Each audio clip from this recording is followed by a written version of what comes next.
तुम कहने लगे पड़ोसी नहीं ठीक है, नहीं ठीक है, निंदा कर रहा, हमारी बुराई कर रहा। अरे करो वो कुछ, वो तो करता केवल दूसरों से कहता है, और ये तुमको खराब करता, और इतना खराब करता है, इतनी जगह भोगों में फांस रहा कि तुम्हारा निकलना मुश्किल हो जाएगा, और तुम पूर्ति उसी के कर रहे हो। शरीर को कुछ नहीं मिलता, रस तो वो लेता, और शरीर को कर्मों का करने का आधार बना। तभी कहे अपराध करे कोई और, सजा कोई और पावे। अपराधी मन और सजा मिलती तन शरीर को। लोग कहते मारो उसको, बहुत खराब काम कर रहा, क्योंकि वो सलाह देने वाला तो दिखाई नहीं दे रहा, रस लेने वाला दिखाई नहीं दे रहा, और शरीर सबके सामने खड़ा। तो जड़ को पीटा जा रहा और चेतन को बढ़ावा दिया जाए, बिल्कुल उल्टा। और ये बात समझ में किसी की नहीं है। बड़े बड़े ज्ञानी ध्यानी वैज्ञानिक सब फेल होते, लेकिन मन की कच्चाई को नहीं समझ पाए, मन की हरकत को नहीं समझ पाए कि मन अंदर में कैसी कैसी प्रेरणा देता, कितने खराब यानी कर्मों की सलाह देता, दिन में और रात में गंदे सपनों को दिखाता। तुमको दिन रात यानी मतलब निकलने ही नहीं देगा, वो दोनों तरफ से आपको घेराबंदी में की है। लेकिन संत महापुरुष आए, उन्होंने कहा नहीं नहीं, इसके कहना मत मानो, नहीं कभी नहीं निकल पाओगे। सतगुरु कहे करो तुम सोई, और मन के कहे चलो मत कोई, और सतगुरु का कहना मान लो तो ये मन तुम्हारे पीछे पीछे चले। जो आज तुम इसके पीछे पीछे दौड़ रहे हो, कल ये तुम्हारे पीछे पीछे चले।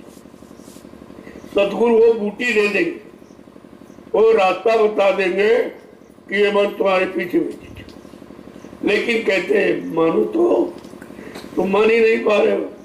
सुनना मान्यता नहीं है, सुनने का नाम मानना नहीं है, सुनाने का नाम मानना नहीं है, पढ़ने पढ़ाने लिखने का नाम मानना नहीं, करने का नाम मानना। जो कहे सतगुरु कहे करो तुम सोई, जो कहे उसको तुम करो। सुनो सुनाओ पढ़ो पढ़ाओ नहीं, करो। जब करने लगोगे तो मन की स्थितियां उलट जाए। बस आपको केवल अपने मन को ठीक करना, और कुछ नहीं करना, कुछ भी नहीं करना। कोई साधन और कोई नियम और कोई संयम और कोई किसी तरह का आचार विचार आपको नहीं करना। आचार विचार नहीं करना, लेकिन आहार ठीक करना। जब आहार ठीक हो जाएगा तो उन्हीं से विचारों का जन्म होता, आहार से ही विचारों का जन्म होता। जब आहार ठीक हो जाएगा विचार ठीक हो जाएंगे, विचार ठीक हो जाएंगे आपकी सोच ठीक हो जाएगी, सोच ठीक हो जाएगी तब आपके कर्म ठीक हो जाएंगे, जब कर्म ठीक हो जाएंगे तो आपका जीवन ठीक हो जाएगा। ऐसे जीवन ठीक होता है। लेकिन अब कर्म तो आप सब खराब ही करो। कोई पार जाने की बात छोड़ दो, दोबारा मानव तन पाने वाले भी कर्म आदमी होते, सब पशुओं वाले। खाना पीना सोना कमाना बाल बच्चे पैदा करना ये पशुओं का कर्म, ये तो पशु भी करता, और वही कर्म हम आज सब लोग कर रहे हैं। जब पशुओं वाले कर्म करोगे तो इंसानी शरीर आपको कैसे मिलेगा? तो मिलेगा नहीं। तो पार होने की बात तो छोड़ दो, तुम दोबारा इंसान का शरीर भी पाने वाले कर्म नहीं करते, तो कम से कम अपने कर्मों पर ध्यान, जो किया है उसे भूल जाओ और आगे की सोचो। बीती ता विसारो आगे की सुध लो। अगर उससे सोचते रहोगे बड़ा खराब बड़ा खराब बड़ा खराब, तो अभी कभी ठीक नहीं। जब खराब को दोहरा रहे हो तो अच्छा कैसे आ जाए? और जब खराब है तो उसकी दोहराना, उसकी बात ही करना बंद कर। खराब को कौन आदमी पहले स्वीकार करता, कौन मतलब रखना चाहे? और तुम खराब पिया उन्हीं तो दोहराते रहे, जो बहुत खराब, हम कभी नहीं ठीक, हमने। अरे तुम ठीक तो ऐसे भी नहीं, लेकिन ठीक करने वाला तुम्हें मिल गया, वो खुद ही ठीक कर देगा। तुम्हारे बस की बात, तुम गाली करो। तो कहने का मतलब है कि तुम्हारे लिए तो कुछ रखा ही नहीं। कब तुम पड़े रहो दरबार, धक्का धनी के खाओ, धक्का माने जो आदेश दिया जाए। वो पुरुष धनी परम धनी अनामी महाप्रभु, जब उनका आदेश हुकुम मानोगे, यही तो धक्का है। वो तुम्हें धक्का दे रहे कि मन की चंगुल से हटो, निकलो और उधर चलो अपने घर की तरफ, इसलिए वो धक्का दे रहे। तो धक्का देने की बात नहीं समझ में आती, तो समझ में तो अभी कुछ ही नहीं आया, क्योंकि आप सुनते रहते हो, भूलते रहते हो, सुनते रहते हो, भूलते रहते हो। कितना समय निकल गया। अरे इतने दिन तो पढ़ाई किसी ने की नहीं, इतना समय किसने दिया तुम्हारे लिए? इतनी भी शक्तियां आई, उन्होंने कोई समय नहीं, एक बार समझाया और बताया, नहीं माना तो मार काट दिया। लेकिन इस तरह सुधरने का मौका किसी ने। यह है दयाल पुरुष का काम, ये काल का नहीं है, दयाल का काम। और बिल्कुल अलग, वो काल की किसी व्यवस्था से मिलता जुलता, उससे मिलता जुलता होगा तो फिर दयाल कहाँ हुए?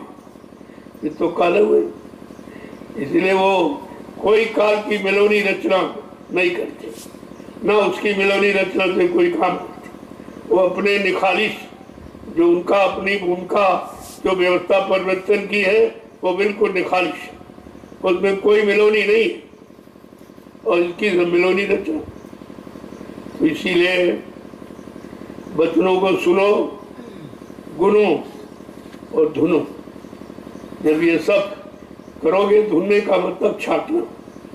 जैसे धुनिया जब रुई को धुलता है तो अच्छी छाट के गंदगी छाट के अलग कर देता। धुलने का मतलब ये, उसमें अच्छाई को निकालो और उस अच्छाई को रखो और उसी अच्छाई पर धीरे धीरे चलने की कोशिश करो, तो यह धीरे धीरे सब हो जाए। ऐसा नहीं आपके लिए समय निश्चित किया गया, अगर अभी कर लो तो सरल हो जाएगा, सामने तो सरल हो जाए कि सहयोग कर दिया जाएगा, और बिल्कुल नहीं करोगे तो पकड़ के पहुंचा दिया जाएगा। अभी तो हो सकता, लेकिन महापुरुष के जाने के बाद फिर आपको खुद करना पड़ेगा। वो आपके लिए कठिन होगा, क्योंकि खुद आप कर नहीं पाते। इसलिए उन्होंने समय, जो बेचारे लापरवाह, जो करना नहीं चाहते, अभी टाल मटोल में, अभी क्या बाद में कर लेंगे, कल कर लेंगे, परसों कर लेंगे, ये जो टाल मटोल करने वाले हैं, उनके लिए समय 1000 वर्ष का रख दिया कि तुम कहाँ भटके जाओगे।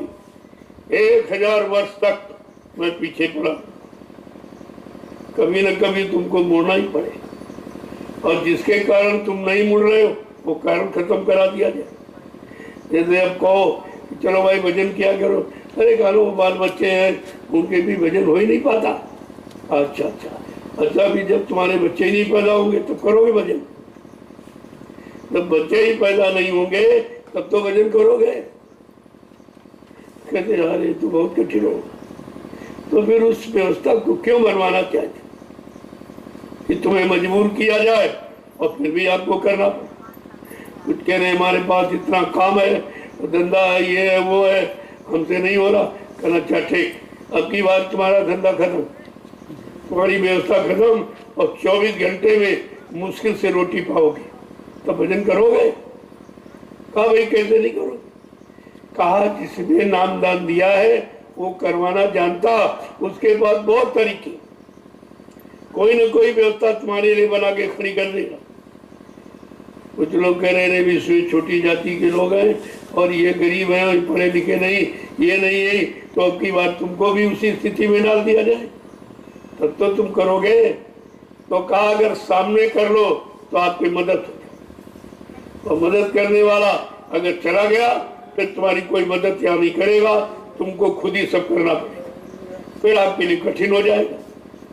तो कितना जोर आप पर डाला जा, कर लो, कितने तरीके आपके साथ जोड़े जा रहे। अरे कोई तरीका अपना लो, चलो कुछ नहीं तो सत्संग नहीं समझ में आ रहा तो सेवा कर लो। अब सेवा में मन नहीं लगता, सेवा में तो ही नहीं समझते, हमारे कपड़े खराब हो जाएंगे, ये हो जाएगा, लोग कहेंगे मजदूर है क्या, वो भी आप नहीं करना चाहते, तो भी करोगे क्या? तो कोई ना कोई तो सेवा आपके लिए रखी ही जाएगी। जब 3 रास्ते तुम्हारे जागरण जागृति के बनाए गए कि सत्संग से जगो, सेवा से जगो और भजन से, इनमें से कोई रास्ता अपना लो। वैसे तो तीनों करने चाहिए, नहीं तीन तो एक तो कम से कम अपना लो। जब वो भी नहीं बस का हुआ तब तुम्हारे लिए व्यवस्था बना दी गई, यहाँ जमीन ले लो, वहाँ जमीन ले लो, वहाँ ले लो, फिर इनको दौड़ाओ भगाओ, चले जाओ वहाँ कचहरी चले जाओ, कोर्ट में चले जाओ।